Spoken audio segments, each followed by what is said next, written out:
Salutations everybody, it is Matty here today with a substantial amount of quality of life updates for Borderlands 3. I'm really excited to talk about some of these options coming to this game. Now I understand it has been a hot minute since I've made a video for Borderlands 3, since about the end of May, and Borderlands was popping on the channel, but the main reason for that is I didn't want to force it. I felt like nothing substantial had actually come out for Borderlands outside of the E3 trailer, which didn't showcase much new stuff, and naturally all the excitement was surrounding the initial reveal event, so I've been kind of cooling it on Borderlands, trying other games, but here we are back again talking about some accessibility options, social features, and live streaming tools coming to Borderlands 3 that I think will excite everybody who's already looking forward to this game. So the following information comes from a press release that was actually emailed to me, but there's plenty of other news sites covering it, so I'll just link an article in the description down below if you'd like to read for yourself. But anyway, let's get started. In case you missed it, Gearbox Software and 2K hosted two panels during Guardian Con in Orlando, Florida this past weekend, which is one of the biggest flexes of all time.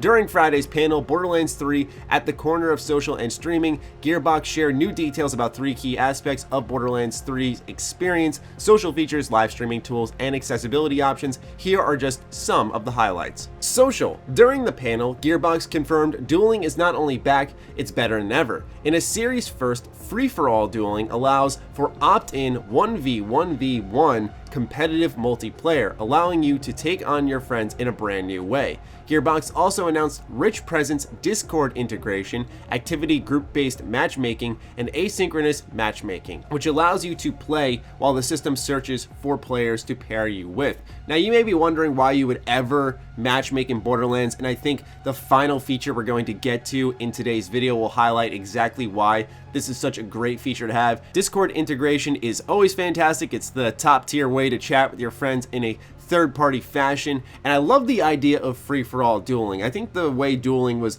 used in Borderlands was always to settle who was going to get the loot, and obviously you can change how loot is streamed, whether it's your own individual loot stream or if you and your friends want to all see the same loot, because then you can make good use of the free-for-all dueling and fight each other for that one gun all of you want. Maybe it's a quest gun, all of you want. That type of stuff happened to be an issue in previous Borderlands titles. We'll see if it carries over into 3, but this is a good option for players looking to play that way in the more traditional Borderlands experience, which I was actually surprised. A lot of people said they want to play that way. I'm like, dude, I have so many loot hounds in my friend group. I don't want anyone to see my loot stream. I want my own stuff. Get the heck out of here with that. But I understand why people want the traditional route, so just know Gearbox is also improving that for folks who want to take that way. Streaming. Though the innovative EchoCast Twitch extension was originally announced back in May, Gearbox confirmed additional functionality during the Guardian Con panel. In addition to allowing viewers to look through a streamer's loadout/skill trees and giving them a chance to score real in-game loot while watching on Twitch, the extension also allows viewers to spawn events in a streamer's game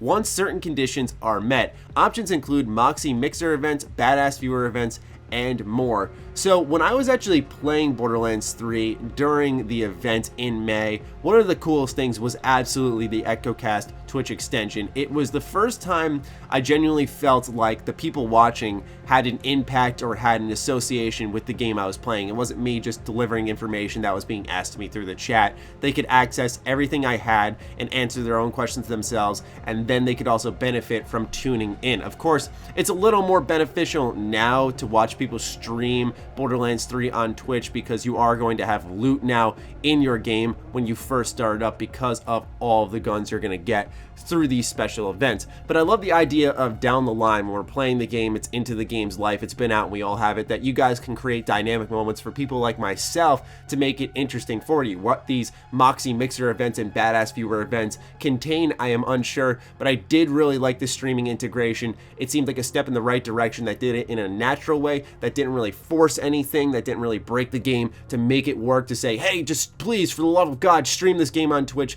No, there was more to it, and so in turn, I really appreciate how they've integrated it. We've seen other solid integrations of Twitch functionality in games. I liked how Rage 2 did it with helping you revive. You know, all your viewers can get in on the revival, but if you're like me, when I was playing the game, I only died like twice while I was streaming the game for many hours, so it became sort of a lackluster feature. But we're seeing a lot of game devs take a step in this direction, embracing the influencer side of things, if you want to call us that, and I really like that because you're going to see cool things come out of it, like here where we see a Twitch extension that allows you to not only obtain loot but spawn events for people in game, and it can make for a lot of fun dynamic moments. Accessibility. This is really important. In an effort to ensure all players are able to enjoy Borderlands 3, Gearbox has developed a full suite of accessibility options. Most notably, you can fully remap all of the controls, whether you're playing on console or PC. This makes Borderlands 3 fully compatible with the Xbox adaptive controller. In addition, players will be able to toggle head bob, auto mantling, and aim assist options, and will also find extensive closed captioning options, including adjustable text size and opacity, as well as deep considerations for color blindness. So there's been a number of accessibility options that are being considered here in this game, and we've seen separate stories for all of them, so it's good to see Borderlands 3 really covering all of that before anyone had to confront them with it. For example, color blindness was something we talked about with The Outer Worlds. The Outer Worlds was apparently tested all in black and white throughout the entire game to make sure color had zero impact outside of just graphical appeal, and that you could identify anything in game without using color. Closed captioning was a really big issue for Spyro, and I found out that a lot of my viewers through that video were actually quite hard of hearing, sadly, and that they could not fully enjoy Spyro because they needed the closed captioning to understand and hear the dialogue and the story. And so that really bummed me out to see Activision take that route and finally patch it in all those months later. It was ridiculous. So it's good that Borderlands has that day one. Also, personal preference, toggling head bob off, toggling off auto mantling. This is stuff I like as a person who has a long history with FPSs. Head bob hurts your aim. It just gets annoying. I've been playing a lot of Battalion 1944 lately. I picked it up on the Steam sale and I had to toggle off head bob. Auto mantling is something that can screw you up during a jump shot, which in Borderlands, let's be honest, you're hopping all over the place. I don't care if you're an MLG pro or not. That is a pretty big thing for me, so I really appreciate that. And aim assist options is good for folks who maybe aren't that fluent with first-person shooting. I know we can all sit here and act like we're pro, but there are people out there who are starting the game for the first time every single day, and maybe Borderlands 3 is that first game of all time for them. And so yes, having aim assist options is important, but most notable here is the Xbox adaptive controller support. I think it's so awesome that Microsoft has a tool like this, and I find it amazing that Borderlands 3 will be able to support that controller, so quite literally anyone could get in on the fun for this game. Really good job by Gearbox, and thank you to Microsoft for creating a tool that allows support for that. Lastly is the mechanic I was talking about at the beginning of the video, which would emphasize something else we were talking about. Most exciting of all, Gearbox unveiled a new pinging system that allows you to quickly and effectively communicate with your co-op partners without speaking. If you ping enemies, loot chests, guns, or other key points of interest in the game world, those interest points are highlighted in world and on the minimap for all players to see, and your character fires off a contextually relevant voiceover line. So I was mentioning earlier, why would you be matchmaking with anybody in Borderlands 3 if you couldn't communicate with them? Communication is such a big part of Borderlands games, and ever since Apex Legends has come out,